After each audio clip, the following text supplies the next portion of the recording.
पुरुष का किसी और महिला से चक्कर है, तो स्त्रियां भी अछूती नहीं बची, स्त्रियों का भी किसी और पुरुष से चक्कर है।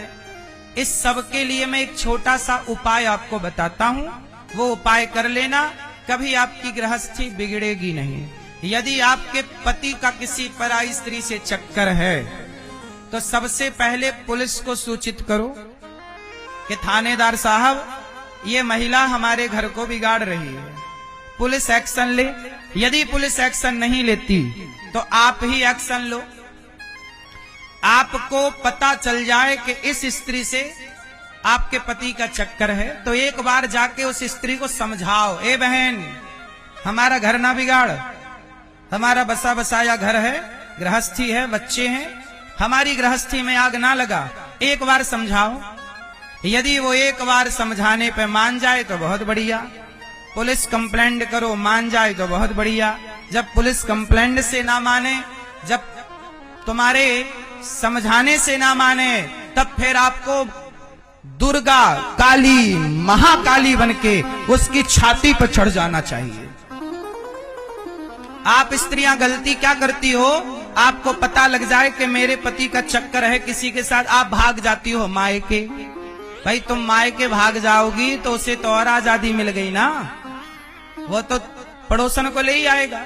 इसलिए उस कलमुही के 4-5 दांत तोड़ो, उसकी छाती पे चढ़ो,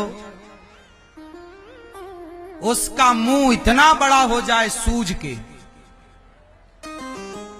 तरीके से दंड तो जरूरी है। पाकिस्तान कैसे सुधरा, जब पड़ी तो सुधर गया कि नहीं? बोलो हाँ जोर से। जैसे ऑपरेशन सिंदूर चलाया भारत ने, ऐसे तुम भी ऑपरेशन सिंदूर चलाओ उस कलमुही के खिलाफ। नहीं सुधरेगा फिर देख लेना, ना सुधर जाए तो कह देना। तुम सीधी पड़ जाती हो मेरी माँ, तुम्हारे सीधेपन का कुछ लोग फायदा उठा लेते हैं और स्त्रियों को लगता कि मेरा पति चक्कर में पड़ गया, मायके चली जाऊं। मायके जाने से समाधान ना होगा। ऐसी परिस्थिति में पुरुष जब किसी स्त्री के चक्कर में पड़े तो पत्नी को अपने पति का साथ देना चाहिए। कई बार आपके पति की गलती नहीं होती, पता है आपको। समाज में कुछ स्त्रियां ऐसी हैं जिनका केवल काम ही है पुरुषों को फंसाना। क्यों जी, ये बात सही है कि गलत है? समाज में कुछ लोगों का काम है, हम तो कहते हैं अपने बच्चों को भी बचाओ। आज समाज में कुछ स्त्रियां पैसे कमा रही हैं, इसी चक्कर में बड़े बड़े लोगों को, पैसे वाले लोगों को फंसाती हैं। पहले उनका फोन नंबर ढूंढती हैं, फेसबुक में जुड़ती हैं, इंस्टाग्राम पे जुड़ती हैं और उनसे बात करना खुद स्त्रियां स्टार्ट करती हैं। फिर तुम्हारे पति को बुलाती हैं, आओ कॉफी पे, उस होटल में जाके वो मिलते हैं। ऐसे करते करते वो महिला तुम्हारे पति को फंसा भी तो सकती है ना गलत तरीके से। पुरुषों को फंसाना बहुत कठिन नहीं होता, पुरुष स्त्रियों का गुलाम होता है। इसलिए तुम्हारा पति किसी और स्त्री का गुलाम बने, उसके पहले आप ही अपने प्रेम के जाल में उसे फंसा लो। आपका पति केवल आपका रहे और किसी का ना हो। यदि तुम ना फंसा पाई अपने प्रेम जाल में तो कोई और फंसा के ले जाएगी। और पति तो देखो, आप हर तरह से अपने पति के साथ रहो, मेरा ये कहना है। पति को इतना एहसास दिलाओ कि यदि तुम भटके कहीं किसी और के चक्कर में, तो मैं आज स्त्री लक्ष्मी है, अन्नपूर्णा है। स्त्री यदि पत्नी है तो जरूरत पड़ने पर काली महाकाली कौन बनेगा, चामुंडा कौन बनेगा, चंडी कौन बनेगी? नहीं बनोगी तो रोना पड़ेगा। बोलो हाँ कि ना? नहीं बनोगी चंडी, नहीं बनोगी तो पति हाथ से चला जाएगा, ले जाएगी कलमुही, फिर रोती रहना। इसलिए पत्नी वही है जो किसी भी परिस्थिति में पति का साथ ना छोड़े। लड़ना भी पड़ता है साहब, बिना लड़े पाकिस्तान नहीं सुधरा। न बिना लड़े रावण सुधरा, न बिना लड़े दुर्योधन सुधरा। फिर बिना लड़े जब रावण नहीं सुधरा, दुर्योधन, जब राम को लड़ना पड़ा, जब भगवान कृष्ण को लड़ना पड़ा, जब भारत को लड़ना पड़ा, भारत हम कहते आए हम ना लड़ेंगे, हम ना लड़ेंगे, ना लड़ेंगे, ना लड़ेंगे, तो वो पाकिस्तान छाती पर चढ़े जा रहा था, लड़े तो भाग गया। फिर तो लड़ना पड़ता है, नहीं बिना लड़े न्याय नहीं होता। अपने अधिकारों के लिए लड़ाई लड़नी पड़ी है। माता सावित्री को लड़ना पड़ा यमराज से, बोलो हाँ, नहीं लड़ना पड़ा? फिर लड़ना तो पड़ेगा ना। मेरी मां दुर्गा को लड़ना पड़ा रक्त बीज से। कौन है जिसे बिना लड़े सब मिल गया हो, बताओ? आज भारत ने लड़ना ही तो छोड़ दिया। तुम स्त्रियां, इसलिए कहता हूं पति से ना लड़ो, पर पति की तरफ कोई आंख उठाकर देखे तो उस महिला से लड़ जाओ। पहले मैंने बोला कि समझाओ, पति उसको सबको नहीं माने तो बातों से नहीं माने तो फिर काय से मानेगा? बोलो, बातों से या फिर लातों से? पाकिस्तान काय से माना? लातों से। बातों से तो खूब बातें हो गई। कुछ लोग बातों से नहीं मानते। राम जी हाथ जोड़े खड़े थे, समुद्र भैया रास्ता दे दो, रास्ता दे दो, नहीं माना। एक बाण निकाला, समुद्र थर थर थर थर कांपता गया। विनय न मानत जलधि जड़ गए 3 दिन बीत, बोले राम सकोप तब भय बिन होई न प्रीत। मेरे भारतवासियों, मेरी माँ, आज हमारे देश में एक बड़ी विडंबना ये भी है कि हमारी बहनें आजकल ना, पता है, नया षड्यंत्र जिसमें हमारी बहनें फंस जाती हैं। आजकल हमारे देश में बहुत सारे लड़के हैं जो प्यार करना, उस प्यार का खेल खेलते हैं। बहुत सारे मुस्लिम लड़के होते हैं जो हिंदू नाम रख के और किसी हिंदू लड़की को फंसाते हैं। सारी लड़कियों के रेट तय कर लेते हैं वो कि तुम इस लड़की को फंसाओगे तो 10 लाख, इसको फंसाओगे 20 लाख। ऐसे जब लड़की उसके झूठे प्यार में फंस जाती है, जैसे आपको किसी लड़के से प्यार हो गया, बाद में पता चला वो तो मुस्लिम है, लेकिन आपको लगा मैंने तो कर लिया प्यार, वो आपको ले जाएगा, देशों में बेच देगा। इसलिए मैं आपसे कहता हूं कि लव जिहाद का बहुत बड़ा षड्यंत्र है। हमारी बहनों को कभी ये झूठे प्यार व्यार के लफड़े में नहीं पड़ना चाहिए। अच्छा बताओ मेरी बहनों, एक लड़की मेरे पास आई, बोली गुरुजी मैं इस लड़के से प्यार करती हूं। मैंने कहा कर लो। बोली महाराज मैं विवाह करना चाहती हूं। लड़का बोला गुरुजी मैं इस लड़की से प्यार करता हूं, विवाह करना चाहता हूं। मैंने कहा विवाह कर लो, मेरे से क्यों कहते हो? बोला महाराज मेरी माँ तैयार नहीं है। मैंने कहा जब माँ बाप तैयार नहीं है तो बेटा विवाह ना करो। बोला विवाह तो मैं इसी से करूंगा। तो मैंने कहा कि फिर तेरी माँ का क्या होगा? उस लड़के ने कहा कि मैं अपनी माँ को छोड़ दूंगा। मैंने उस लड़की की तरफ देखा, मैंने कहा बहन, जो अपने जन्म देने वाली माँ बाप का सगा ना हो सका, जो तेल मालिश करके पाल पोस कर बड़ी करने वाली माँ, जो माँ अपनी झूला बनाकर अपनी गोद में हाथों का झूला बनाकर झुलाती थी, जब इस लड़के को अपनी माँ से प्यार ना हो सका, जब ये अपनी माँ को छोड़ सकता है तो तुझे भी कभी छोड़ ही सकता है किसी और के लिए। इसलिए वो लड़के अच्छे नहीं, वो लड़कियां अच्छी नहीं जो अपने किसी यार के लिए, किसी लड़की के लिए अपने माँ बाप को छोड़ दें। अच्छा एक बात बताओ, हर लड़की और हर लड़के से मेरा एक सवाल है, बताओ क्या प्यार के लिए किसी माँ बाप को छोड़ देना सही है? अपने माँ बाप को छोड़ देना सही है? प्यार, आजकल लड़कियां क्या करती हैं? प्यार। लड़के क्या करते हैं? प्यार। प्यार। क्या आप लोग मुझे बता सकते हैं कि प्यार किसे कहते हैं? प्यार को परिभाषित कर सकते हैं? चलो बताओ, प्यार की परिभाषा क्या है? ये भैया बताएंगे, हमारे चश्मा वाले भैया। बताओ बेटा, बताओ बोलो प्यार किसे कहते हैं, बताओ। लव किसे कहते हैं, प्यार किसे कहते हैं, जरा बताओ।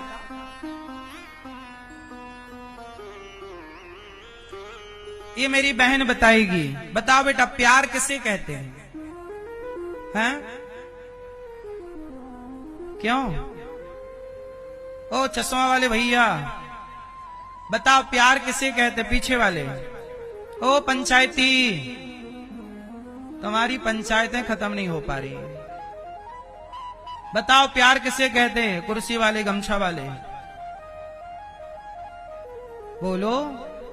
प्यार करते हो किसी से? क्यों? अरे यहां सुनो, वहां फिर पंचायत चालू कर लिए। प्यार करते हो किससे? हैं? माता से, पत्नी से नहीं।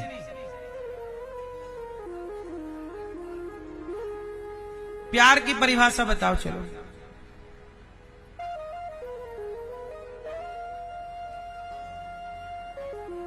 ए मैया, बताओ प्यार किसे कहते हैं? सुनो, प्रेम किसे कहते हैं? प्यार क्या है? चलो बताओ, स्कूल कॉलेज में जो लड़के लड़कियां करते हैं प्यार, क्या वो प्यार है? सच बताओ मेरी बहनों, कॉलेज स्कूल की बहन बेटियां, मेरे दोस्त बैठे होंगे यहाँ, बताओ बेटा। आजकल लड़कियां जो स्कूल कॉलेजों में किसी लड़के के साथ घूमना, उसके साथ चाय पीना, कॉफी पीना, साथ में रहना, लिव इन में रहना, बताओ ये प्यार है? तो क्या है ये? बोलो, क्या है ये? क्या है ये? स्वार्थ है। किसका स्वार्थ? केवल शरीर का। जवानी आती है ना, तो जवानी अंधी होती है। जवानी कैसी होती है? बोलो बोलो। जवानी अंधी होती है। और बुढ़ापा, बुढ़ापा लंगड़ा होता है। बोलो हाँ कि ना? जवानी आती है ना तो अंधी होती, अंधी जवानी। तो जवानी में लड़के और लड़कियां हो जाते हैं अंधे, और अंधे को पता ही नहीं कि सही क्या है और गलत क्या है। इसलिए लड़के अंधे हों, लड़कियां अंधी हों, जवानी में जाओ उसके पहले तुम्हें सत्संग की आंखें मिल जाएं, ज्ञान की दृष्टि मिल जाए, तो उस जवानी में आप बिगड़ोगे नहीं। जवानी में बिगड़ो ना, इसलिए जवानी आए उसके पहले सत्संग करके आंखें खोल लेनी चाहिए। जिसे आप कहते हो ना लिव इन, आज संसार में क्या चल रहा? Live in. लड़के लड़कियां कहां रहते हैं? लिव इन में रहते हैं। बिहार के बहुत सारे माँ बाप हैं, बेटियों को बेटों को पढ़ाने बड़े बड़े शहर भेजते हैं। पढ़ाना बुरा नहीं है, बड़े बड़े शहरों में भेजना भी बुरा नहीं है, स्कूल कॉलेजों में पढ़ाना कोई बुरा नहीं है। गलती कहां होती है वो मैं आपको बताता हूं। जहां पढ़ने के बहाने कुछ लड़कियां कुछ लड़के लिव इन में रहने लग जाते हैं, एक दूसरे से प्यार। प्यार नहीं है बेटा, जिसे तुम कहते हो ना प्यार, वो प्यार नहीं है, वो वासना है। एक जवानी का अटैचमेंट है, शारीरिक अटैचमेंट। इस अटैचमेंट से क्या होता है? तुम्हारा चरित्र बिगड़ जाता है। एक लड़का तुम्हें आई लव यू कहता है, और आई लव यू कह कह के तुम्हारा शोषण करता है।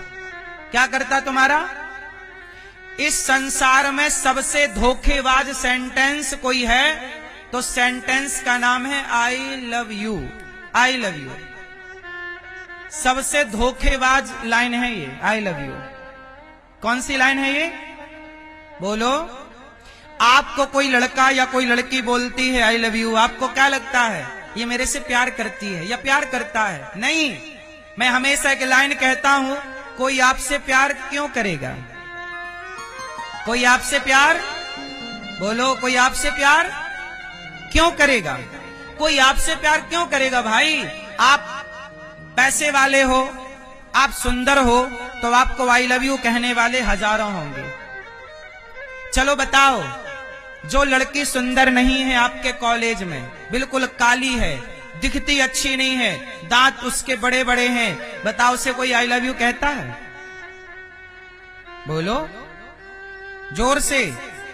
इसका मतलब आई लव यू केवल आपकी शकल सूरत के लिए होता है। किसी लड़के के पास पैसा है, पद है, तो बहुत सारी लड़कियां उसे आई लव यू कहने को तैयार है।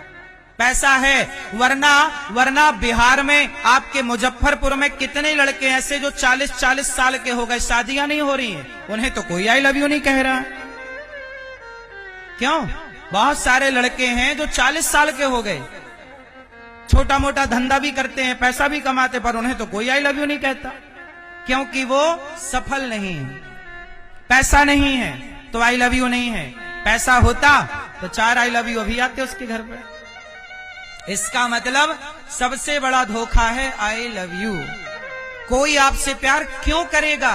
प्यार करते हैं लोग स्टेटस से, इमेज से। आपकी इमेज है समाज में, आपका स्टेटस अच्छा है, पैसा है, रुतबा है, पकड़ है, आपको 1000 लोग आई लव यू कहेंगे। आप सुंदर हैं, 1000 लोग आई लव यू कहेंगे। इसका मतलब आई लव यू आपके लिए नहीं था, आपके पैसे और आपकी सुंदरता के लिए। इसलिए आई लव यू किसी का ना लो, आपके माँ बाप का आई लव यू ही आपके लिए बहुत अच्छा है। अभी माँ बाप से आई लव यू लेते रहो, माँ बाप को आई लव यू देते रहो। इससे अतिरिक्त और किसी से आई लव यू लेने की और ना आई लव यू देने की जरूरत। पढ़ो, पढ़ाई को आई लव यू कहो, पढ़ाई को आई लव यू कहो। हम पढ़ेंगे, हम प्यार करते हैं किससे? पुस्तक से। हम प्यार करें अपनी पढ़ाई से, हम प्यार करें अपने लक्ष्य से। हम बिहार आए हैं तो हम किसे आई लव यू कहें? हम 3 घंटे यहाँ कथा सुनाते हैं। कथा क्या? हम चाहते हैं कि इन 3 घंटों में बिहार के युवाओं के भीतर एक बदलाव हो, परिवर्तन हो, विचारों का परिवर्तन हो। और विचारों का परिवर्तन करने हम आए हैं। हम आपको आई लव यू देने या आपसे आई लव यू लेने नहीं आए। हम अपना काम करते हैं, हम अपने काम से आई लव यू करते हैं, हम अपने काम से प्यार करते हैं। जो व्यक्ति अपने काम से प्यार करता है, जो बच्चा अपनी पढ़ाई से प्यार करता है, उसे सफल होने से कोई नहीं रोक सकता। वरना ये लड़की का आई लव यू, ये लड़के का आई लव यू, ये बेड़ियां हैं, ये बंधन हैं। जो लड़का लड़की में उलझ गया ना मेरी बहनों, मेरे भाइयों, वो आगे कभी नहीं बढ़ पाएगा। इसलिए बिंदास पढ़ाई करो। कोई किसी का आई लव यू ले, कोई आपको आई लव यू कहे तो उसका आई लव यू उठाओ, उसके मुंह पे मारो, ये ले तेरा आई लव यू, तू अपने पास रख, मुझे आई